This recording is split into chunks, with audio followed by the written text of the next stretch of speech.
Chapter 3, Love from Your Deepest Heart, in I Ain't Much Baby, But I'm All I've Got by Jess Lair, PhD.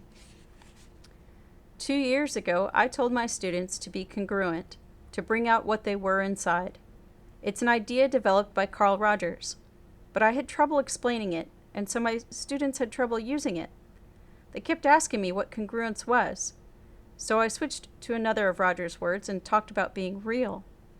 But both here and in congruence, a lot of times being real meant letting out the anger at the other person. And while the anger was real enough, I noticed a strange thing in our discussions of these ideas in small groups. What my people needed to get out most of all wasn't their anger. It went deeper than that. They wanted to voice those deep things that had been bothering them for years. And none of those real deep things were anger. They were troubles, some of them pretty big. I think a turning point came during the middle of fall quarter a while ago. My class met in a large group of 150 twice a week, and then broke down into 5 smaller groups of about 30, 1 hour a week. We sat around a big open centered table, and everyone had signs in front of them with their names on.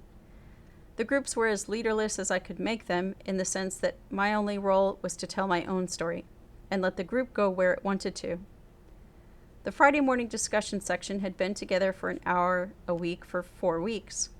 On the 5th Friday morning, a married woman in the class started things off by telling us that she was illegitimate and had been given by her mother to her grandparents to raise when she was 5.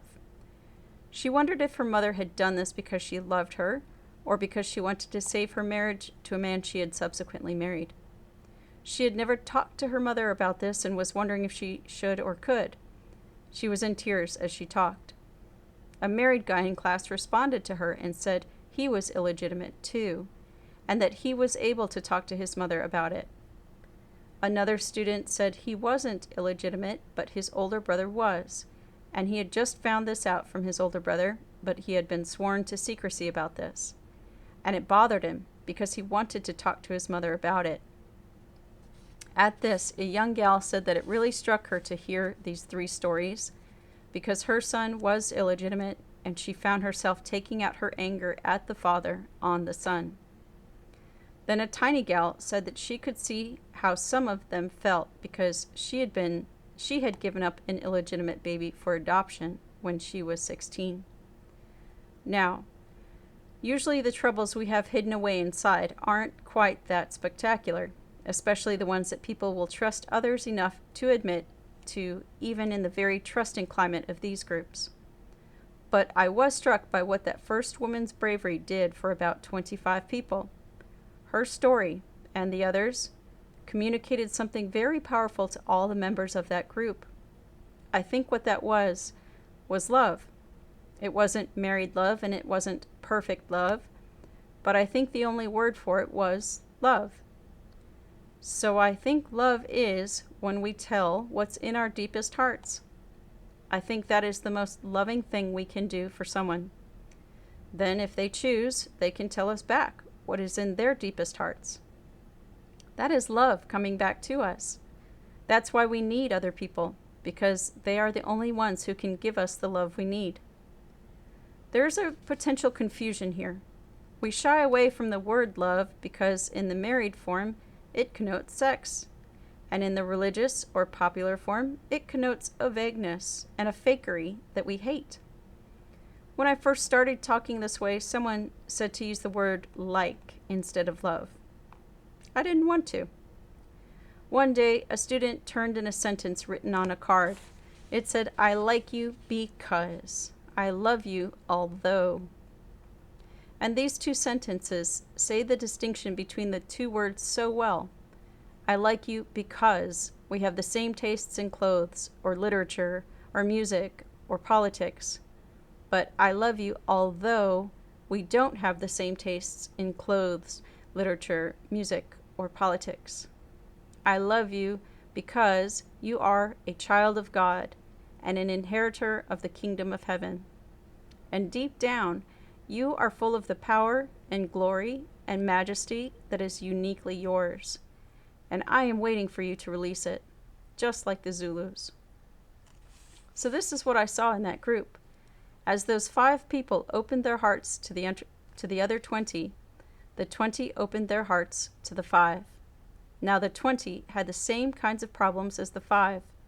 Some of them later admitted to the group or to me privately what those problems were.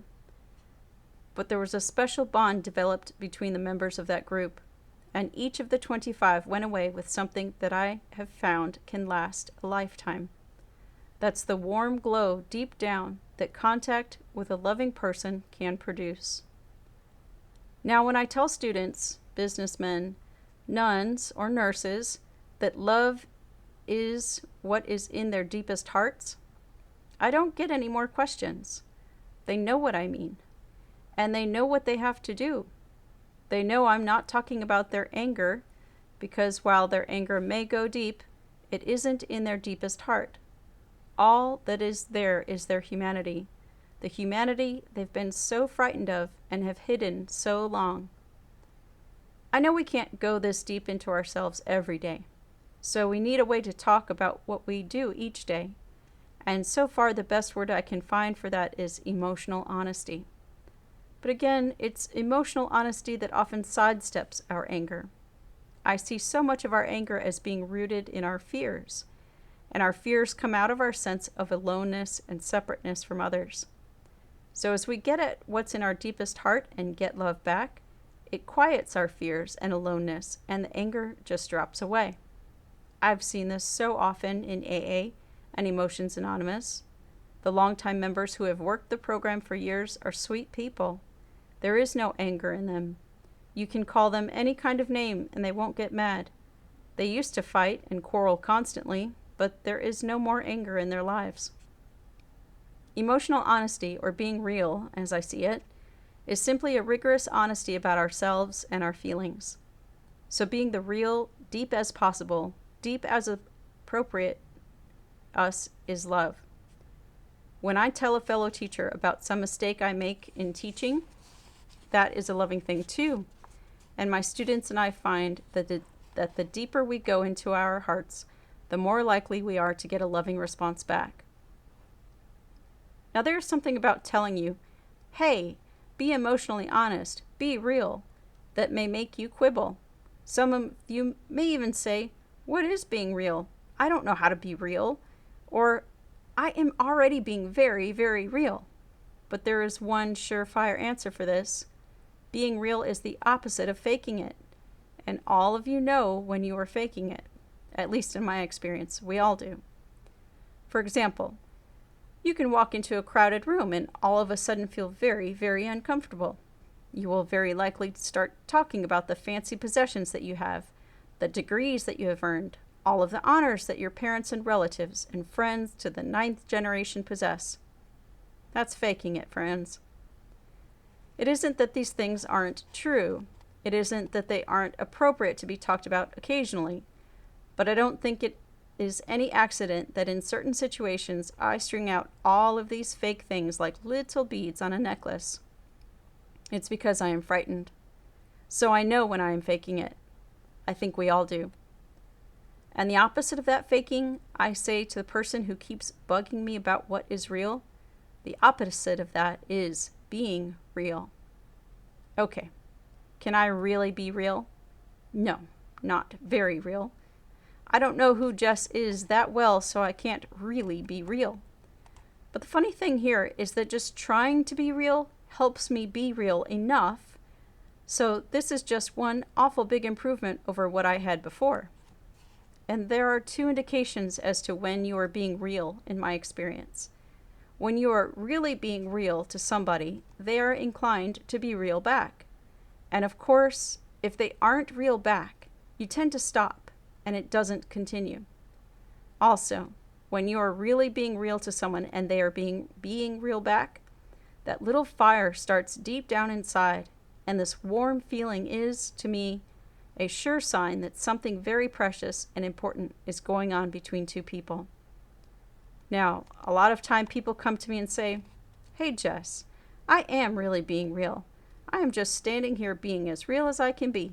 I have always been so lucky that I have been able to be so real, so like me just as I am. And I frequently find myself saying, "Well, your tummy warm?" "No."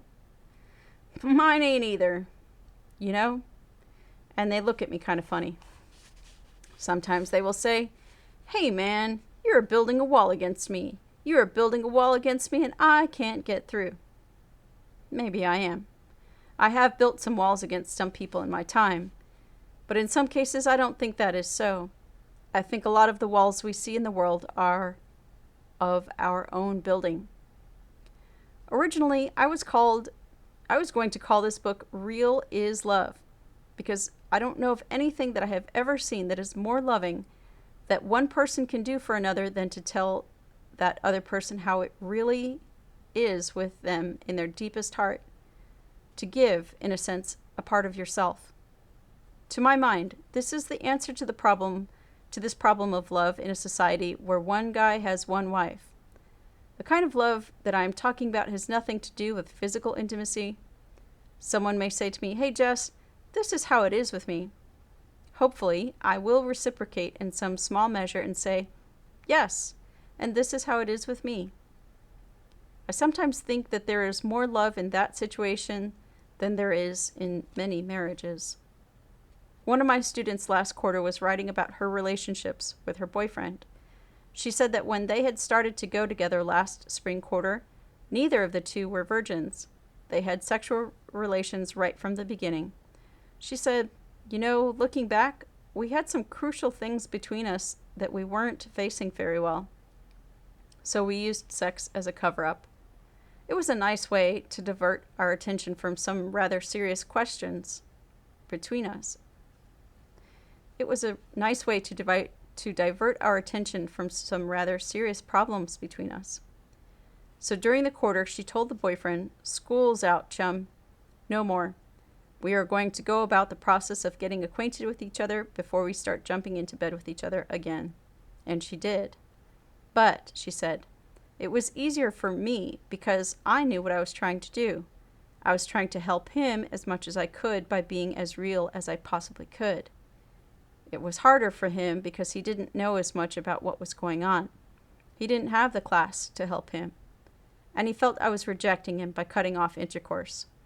But we are making it go and things are going along a lot better now. There's so much thinking of love as physical intimacy. Yet physical intimacy, when that's all there is, isn't worth any more than the small sum it costs in any city. Those of you who choose to get into bed with each other think something big has happened. Well, something very small has happened. And if you don't believe that, you swingers, just go out and try being blazingly real with someone this afternoon or this evening. It is a lot tougher to do this than it is to jump into bed with someone. A lot tougher. But fortunately, a lot more satisfying and rewarding. You may say, "Hey man, that shows you're really over the hill, old dad." Well, maybe. Maybe. But I have lots of warm, vivid memories. And I am just not quite that far gone. I don't ask you to take my word for it. I ask you to go out and prove it to your own satisfaction. So that's why I think real is love. And if real is love and love is what we need, then we had better learn how to be real. What's stopping us?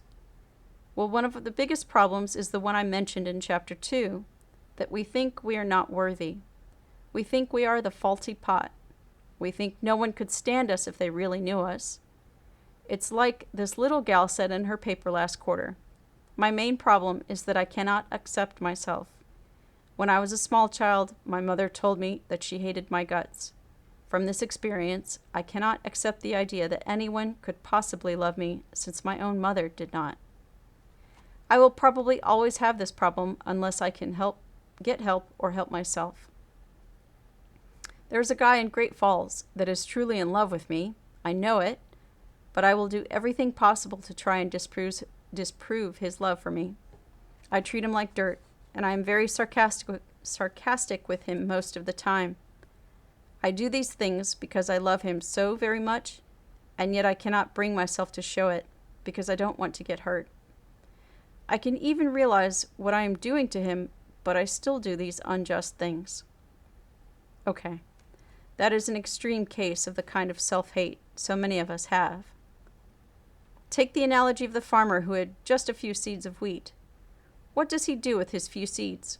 Well, the first thing he had better do is plant them as quickly as he can at the most opportune time. He has 5 wheat seeds, and he plants them in 5 different places. And he takes awful good care of those 5 grains of wheat. Say 3 of them sprout, because at first he's not very good at picking places to plant his wheat. But pretty soon, at 100 grains of wheat on each head, he has 300 grains of wheat. And he plants these, and pretty soon he has bushels of wheat. But he had better plant and handle those first seeds very carefully. That is how it is worth loving. We've got very limited resources at first. So the answer is, rather than start with the hard-to-love people, we had better love the easy ones. When we love the easy ones, we improve the chances we will be loved back. Then we use some of the favorable experiences that will occur to give us the courage, to give us the energy, to give us the understanding to do a better job next time. The experience that my students have had in this has been quite good. Last year, I felt terribly inferior, admitted one student, especially around one particular person in one of my classes. This year, we are good friends because I have learned to accept her. I could be real with her after I had put aside my fear of people and lack of self-acceptance. I have learned that taking life on 5 minutes at a time is one of the hardest things I have ever done, but I am happier for it. This minute-to-minute caring has brought me some of the greatest experiences that I have had since coming to Bozeman. I derive happiness from the people and things around me. Sometimes the depression is still there, but not nearly so severe, nor for so long of a time as it once was. Now I know what it is like to feel the warmth of love for people. It is a glow that burns deep from within. 2 or 3 months ago, I knew no feeling that could compare with this. Now I see faces and know there is a unique person behind them. I feel a joy in knowing that I, too, am a unique individual. 2 or 3 months ago, I doubted my worth as a person. Another gal lost her boyfriend. He was killed in an accident. She stopped in to see me. Later, she said in her paper, "My first true contact with your views did not occur within the class. It occurred when I visited your office shortly after my return after Tom's death. This tragedy has indeed upset my life, but at the same time, it hardened my own mistaken beliefs. Direct confrontation with your unshakable viewpoint caused my once strong attitude to tremble. Offering no sharp criticism, you, piece by piece, destroyed my misguided security, leaving your office with the words, 'Just think it over,' ringing in my ears. I spent many restless hours. With only dead ends behind me, I decided to review my past. I found that I indeed have a problem. Your famous story about the farmer and his few precious grains of wheat is quite applicable. My seeds were indeed few, and because of their rarity, they were hoarded. When, through the loss of Tom, they were lost, I was left with nothing only because I lacked the courage and the foresight to plant and plan for future crops. My next statement may sound corny, but I began to see the light. Your system and mine now is sort of a borrow-return base. Give to those around you, and they in return will give back a greater reward. Like money drawing interest from a bank, it grows only when invested. Now that I saw that your plan just might work, I was anxious, but frightened to give it a try. Since so far my crops had been complete failures, I had little reserve with which to begin again. Now my story gets funny. One day last week, a particularly beautiful one, I was walking along quite lost in my own thoughts. As I gazed up, I looked into the most beautiful blue eyes I have ever seen. Never being a terrible flirt, I am still amazed at what occurred next. I turned to this complete stranger and said, "Hi, isn't it wonderful out?" Trying to remember the look on this handsome stranger's face, I can only recall shyness. He walked on a few steps, then turned and walked back to where I was still standing. Quietly and with a chuckle, he asked me for a date. We had yet to exchange names. I must admit that your class fails to prepare students for such results. I was so surprised and shook that I cannot to this day remember what I said to the poor guy. But somehow I escaped to my room, hoping never to see him again. Then, just as suddenly as it had come, my embarrassment disappeared. I felt great and alive for the first time in ever so long. I suddenly found that the world is full of lonely people like myself, just waiting for a sign of interest and love. I have also found that it is just as much fun to give as to receive. I am not saying that I know all the answers, but I have solved the hardest problem, discovering the inner person within each of us just begging to give and receive love, not just from a few select persons, but from every living and breathing soul. These people are like you and me, and the sadness is not only that this is terribly hard to do, but it is terribly hard to admit to ourselves that we don't even try. One of the exercises that I use and that I will give to you right now to demonstrate this to yourself is to go tell 5 people that you love them. I don't mean to tell the next 5 people you meet on the street that you love them. I mean to tell 5 people where this is appropriate. I am sure some of you are in the good situation of having used these words where they apply frequently, so it isn't much of a problem. But more frequently, there are parents, husbands, wives, close friends to whom the words "I love you" would have been appropriate a long time ago. But yet they have never been said. And this is why you frequently get such drastic results when you do this assignment. One of the most common responses to these words when they have been long delayed is that the person will cry. One girl said, "When you gave me that exercise, I thought of my parents and the trouble I had with them. So I called my mother and dad and told them that I loved them. They said, 'What's wrong?' I said, 'Nothing.' And they started to cry." A nurse called an old nursing supervisor of hers out in Washington, long distance, one night. She and this woman had had some trouble when this woman was her supervisor originally, but nevertheless, this woman had also been very helpful to this girl. And she had a real deep feeling for her still, despite the difficulties they had together. She said, "Hey, I love you." It was about 5 minutes before the woman on the other end of the line could stop crying and start talking again. A mother in my class wrote me a card. She said, "I told my son I loved him. He cried. He's 18. But why?" Well, the answer is, we think we feel, we think we are alive. Obviously, this is the natural thing to think, and one of the best ways to avoid the fact that we aren't doing a very good job is this. But then we will get some sudden shock and realize, hey, we aren't doing what we thought we were doing. Some of you are going to come up to people where the words "I love you" are very appropriate, but you're going to choke on these words a number of times. To your horror, you are going to realize, I am just not quite living the swinging life that I thought I was. You see? What will happen if we won't face our emotions honestly? I have seen the bad result in myself and people around me.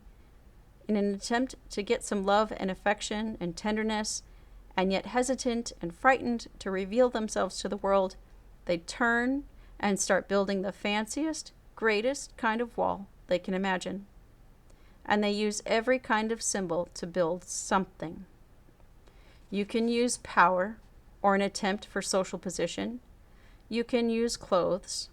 I often see women who are meticulously made up, where everything about them is just so. Hair, clothes, everything. There isn't a single hair out of position. That says trouble to me.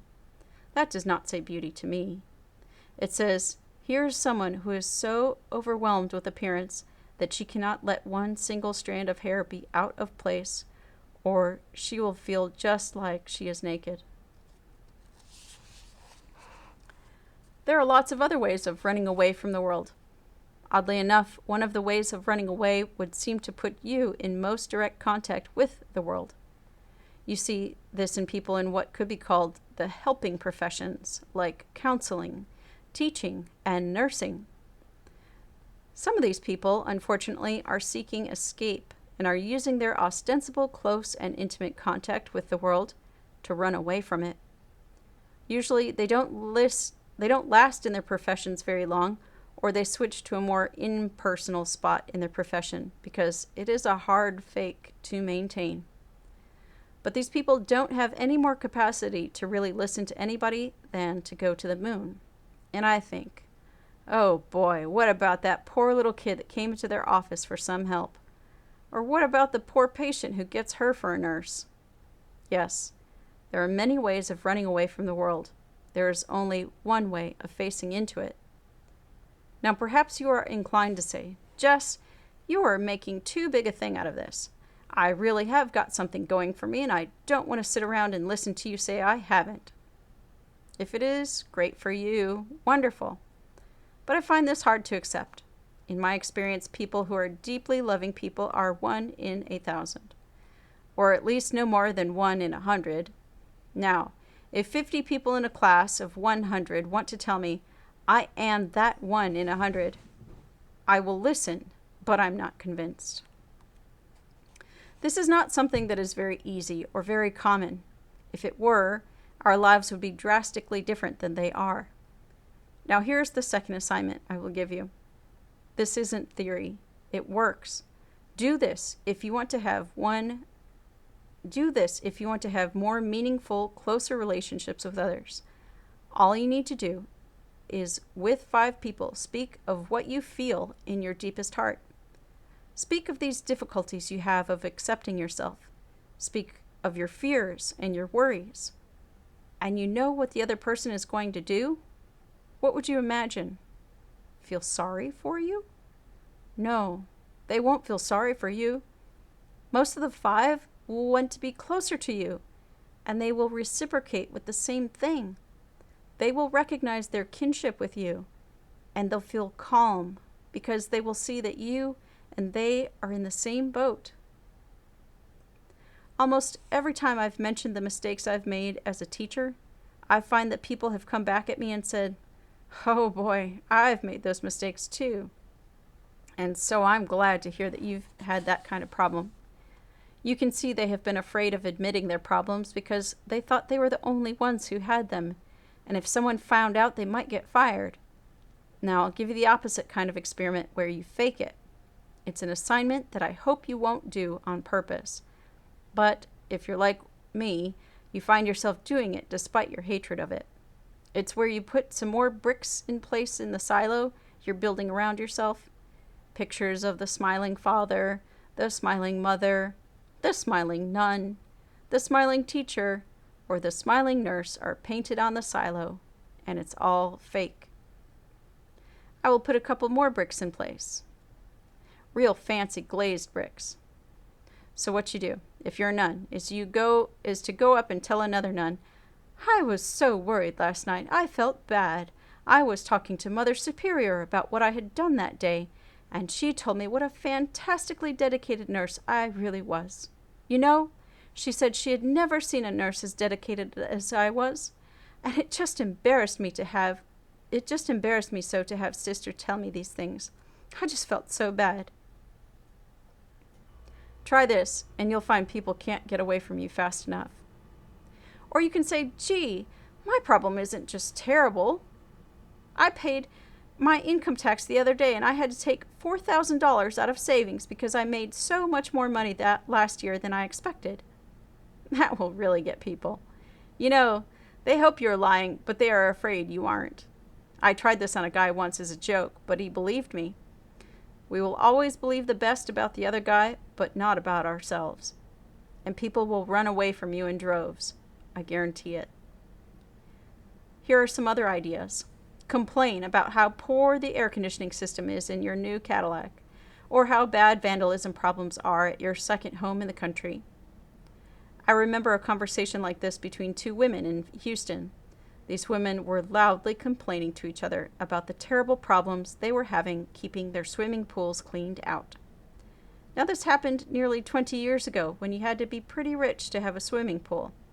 And I'll bet these two gals really loved each other's company. So you see the sickness in that kind of faking, yet how easy it is to do. I have been sitting around with groups of people where everyone was close and having a good time, telling stories and laughing. And I've seen myself or someone else say some faking thing and bust the group up like a bunch of flushed quail. They couldn't get away fast enough. Now, you try these experiments. A nursing supervisor once asked me, "Aren't what we might think of as common people better at being real than people with more responsible positions?" In my experience, about half of the people with big jobs didn't get them in the most nicest ways. Some of us have clawed our way to the top rather than floating to the top like cream. Some of us are in position of authority because it was damned important to us to have responsibility and get the money and prestige as patches for our little egos. So a lot of the people we passed by on our way up the ladder are far better at being real and telling people how they really feel about themselves than we are. Of course, this doesn't apply to you or me. It's just an idea others should consider. Now, when you try this, you will see how hard it is and how rare in all our lives. But when you succeed in being real and someone is real in return, you will see how good you feel, and you will see how rare that is too. And you will see how different our lives would be if all of us were much more the person we really are deep down. Okay, now, to tell 5 people that you love them isn't easy to do, but it's lots harder to show 5 people that you love them by telling them how it is with you in your deepest heart. I know people who have never done that to anyone, or just 1 or 2 people. When you do go out and be real to 5 people, you are going to have 1, 2, 3, 4, or maybe 5 be real back to you. And perhaps in one of those cases, you are going to get that little glow there in your tummy. And then you get up tomorrow morning and you remember that, and your tummy feels kind of nice and warm. You've got some reserve, see? You've got something to go with, to help you be a little bit more real, and to help you go a little deeper into yourself. And the thing that you can find, if you choose, is here, ready, waiting, and available to you. You can come more alive to life. Just as crucial, you can avoid something that scares me to death, and that is, you can avoid dying to life. You are either open to life or you ain't. And the way to stay open to life is to get some love and affection and joy and tenderness into your hearts so you can really look at your life and live it 5 minutes at a time. Otherwise, you are like a person who starts on a trip and he paints his car windows black and he starts from Minnesota and drives west, and you ask him what the scenery is like about 1,000 miles later.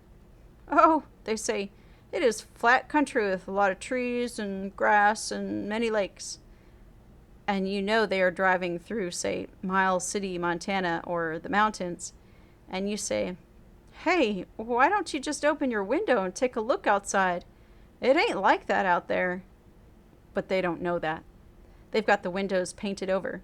They are dead to life as it is around them. You can come alive to life by getting some nourishment for your heart so that it doesn't shrivel up and want to die. And you can do that by going out and being as real as you can and getting as close to what's in your deepest heart as you can. That helps you be real more often and helps you be more real next time. You can't live your whole life 24 hours a day that way, but do it in 5 minutes at a time and sneak a few 5 minutes in today of being real and getting those rewards. And then sneak in a few more 5 minutes tomorrow of being real and get those rewards. You will find a drastic change in your life. So when I talk about being real, I mean we should take away a piece of our mask and show the fears and worries we have, not our angers.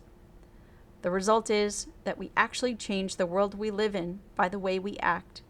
It isn't that some people are real and others unreal. I find that the more real I am, the more real people there are around me. So being real helps us have richer, deeper relationships with the people around us. Another way of looking at this is with Burns' idea of game-free conversation. He tells in his book about the patient of his who started being real. The things she saw were really there, and she was really there. She was in an art gallery, and a man standing beside her said, "I like Gauguin." She said, "I like you too." So they went out and had a drink, and he was a nice guy. It's hard to be real. It's frightening. We are all good at faking, so faking to 5 people is easy. But being real to 5 people is very, very hard. I think part of the problem is that being real makes us vulnerable to the other person, and that scares us. I also think there is a more crucial reason why telling what is in our deepest heart is so hard for us. It is directly related to acceptance of ourselves. To be real, we must first halfway accept ourselves so that we can see what we really are. We are finite human beings, so we aren't capable of being very real. We can just try to approximate it more and more as we go on. But we also have a terribly egotistical view of how great we are, and we can easily be horrified at the great gap between what we see as we work at being real and our exalted view of ourselves. It's like that song, "Is that all there is? To a fire, to a circus, to love?" Yes, that's all there is to love. But it beats hell out of what we have when we are faking it. A good example of this is the many people who did all the work for a PhD except their thesis. Most PhD aspirants are aware of their ignorance. They know they don't know. So it isn't hard for them to write a thesis. They know their thesis has lots of holes in it. They know where those holes are. And they know it's going to take a lifetime of study to learn the things needed to plug some of those holes. But there is another type of PhD candidate. He has such an exalted self-conception, which I think arises out of his deep fears and a sense of inferiority, that he can't admit to himself that he doesn't know. So when he sits down to write his thesis, he sees something less than exalted work coming from his pen. Less than exalted words coming from his pen. At this point, he has 2 alternatives. He can accept this and say, "Okay, that's me," and keep on writing, or he can refuse to accept his words and not write anymore. The same thing happens when we try to be real. We can try it, and we may even feel the other person being more real back, but we can say to ourselves, "I don't like this. Life must be more than this. There must be something better for me." And maybe this is true for that person. Maybe something else will come along that is better.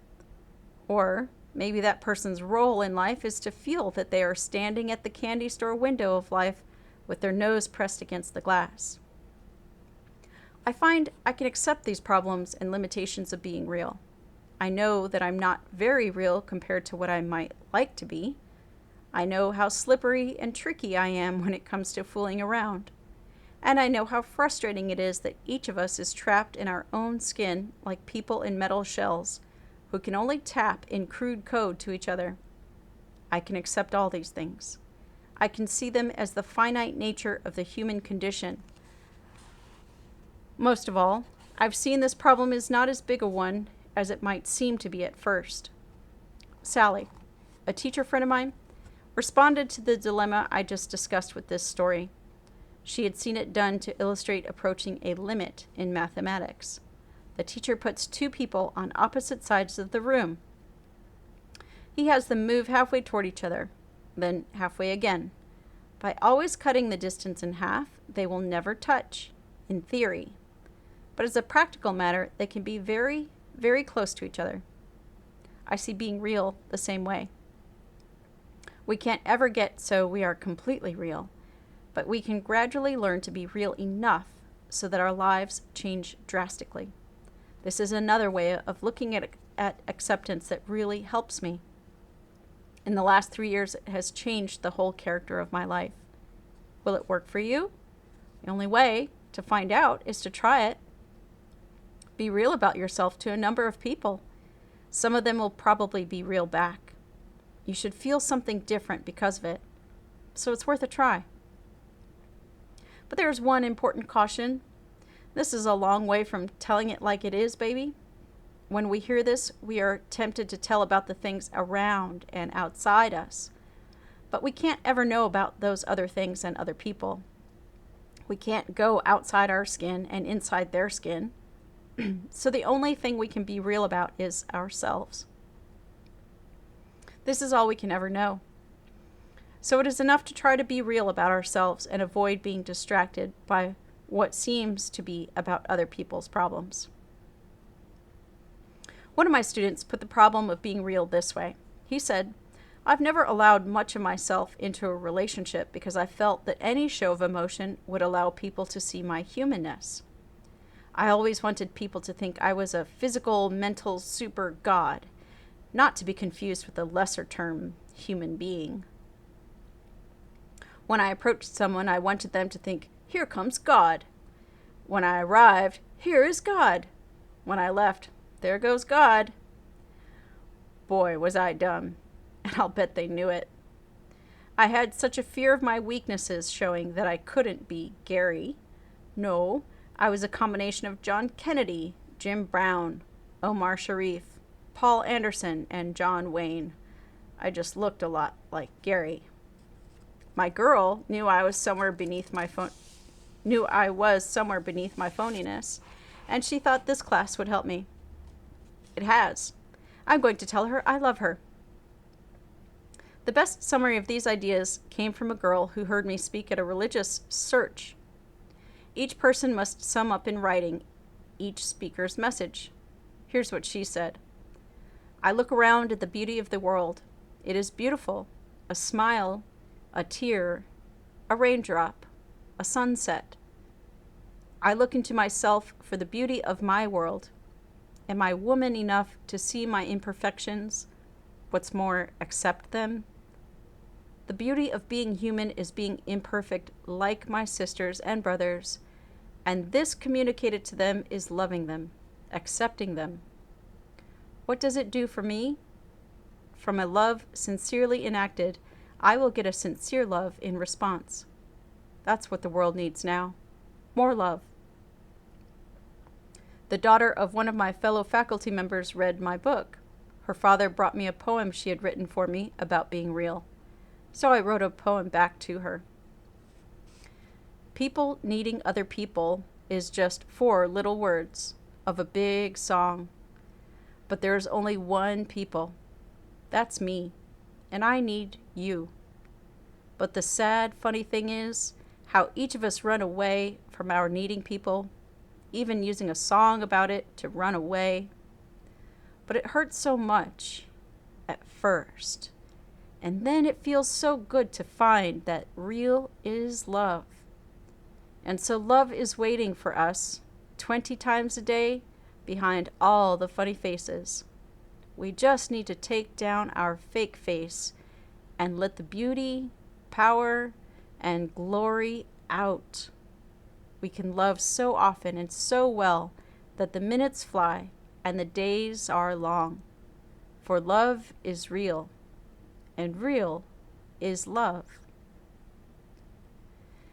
Please continue listening in the next chapters to this playlist of I Ain't Much Baby, But I'm All I've Got by Jess Lair, PhD.